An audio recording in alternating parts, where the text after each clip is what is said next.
কি করো জানলার সামনে দাঁড়াইয়া? সরো এখান থেকে। জানালাটা বন্ধ থাকবে। জি। দোকান মোটামুটি ভালোই চলতেছে। গতকাল আপনাকে দেখে হি হি করা ঠিক হয়নি। এত মিষ্টি হাসি যায় তার মুখে সরি মানায়। নাম্বারটা কি দেয়া যাবে? নাম্বার দেয়া কি এখনই ঠিক হবে? আচ্ছা ঠিক আছে, দে 013 3 I love you। তোমার জন্য অপেক্ষা করবো।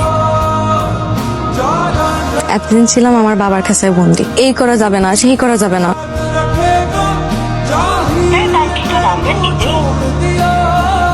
এখন আপনি বিচার করুন।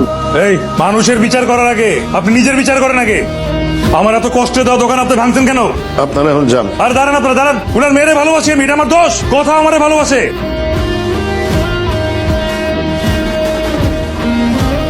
এইবার ওর হাত পা ভাঙ্গে আমি চিরতরে পঙ্গু করে দেব। প্লিজ তুমি এখান থেকে চলে যাও, নাইলে আমার আব্বা তার লোক দিয়ে তোমার মাইরে ফেলবে। তুমি আমার দোকান, আমার শহর, এখানে আমি কেন যাবো? তুমি আমার আব্বারে চিনো না, তুমি প্লিজ এখান থেকে চলে যাও।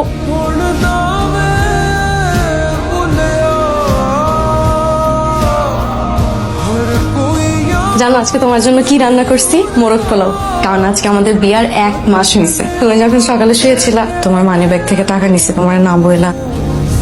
আমার পকেট থেকে টাকা নিছো না বললে? এটা বলে নিতে পারলে না? এই টাকা আমি কোথায় কোথায় পাগলের মতো খুঁজতেছি। আমি ভাবলাম তোমার সারপ্রাইজ। কিসের সারপ্রাইজ? এটা টাকার জন্য গাধার কাটি কাটি। এগুলো তুমি বুঝবা? তুমি বুঝবা কেন? সারাদিন তো বাসায় থাকো, খাওয়ার ঘুমাও, শেষ। এটা প্রথমবারই তো তোমার থেকে টাকা নিছি, তাও তোমার জন্য। আমি সারাদিন কষ্ট করে তোমার জন্য রান্না করছি না? এমন না ঘরের কোনো কাজ আমি করি না। রান্না বান্না, ঘর মোছা, কাপড় ধোয়া সবই তো আমি। খুব স্পেশাল কিছু করো না তুমি, এগুলো সবাই করে। তোমার কাছে এগুলো আলাদা রাখতেছে কারণ তুমি ধনী ঘরের মেয়ে, আর কিচ্ছু না। আমি ধনী পরিবারের মেয়ে দেখে আমার দোষ? অল্প কিছু টাকার জন্য তুমি আমারে এসব আমি কার জন্য করি? কিসের জন্য করি?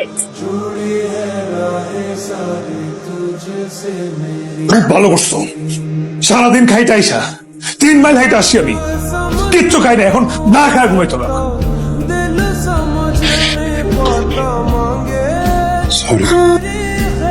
আম্মা খাওয়ানোর সময় মোবাইল টিপতে হয় না আম্মা। না আম্মা খাবো না। যেদিন মা থাকবো না সেদিন বুঝবি মা কি জিনিস। হইছে আমি তোমাদের রেখে কোথাও যাবো না। মার্কেটে গেছিলাম, এই জামাটা পছন্দ হইলো, তোর লেগে নিয়ে আসছি। কইটা দেখিস। কিছু বলবা? আব্বা আমার কথা খুব মনে পড়তেছে, একটা কল দিয়ে একটু কথা বলি। কোনো দরকার নাই। তোমার আব্বা যদি আমাদের ঠিকানা জানতে পারে তোমার আর আমার পরে বাঁচতে দিবে না। এতদিনে তাদের রাগ কমে গেছে। আমি আমার আব্বারে খুব ভালো করে চিনি। আমার আব্বা রাগ করে থাকতেই পারবে না এতদিন। মানা করছি না? একটা কল দিলে দেখবা তোমার যত ভুল ধারণা আছে সব ভেঙে যাবে। একটা কল দিলে। একবার যেটা মানা করছি বারবার বলছো কেন? আমার ভুল হয়েছে যে আমি তোমার সাথে এখানে আসছি। আমার এখানে আসাই উচিত হয়নি।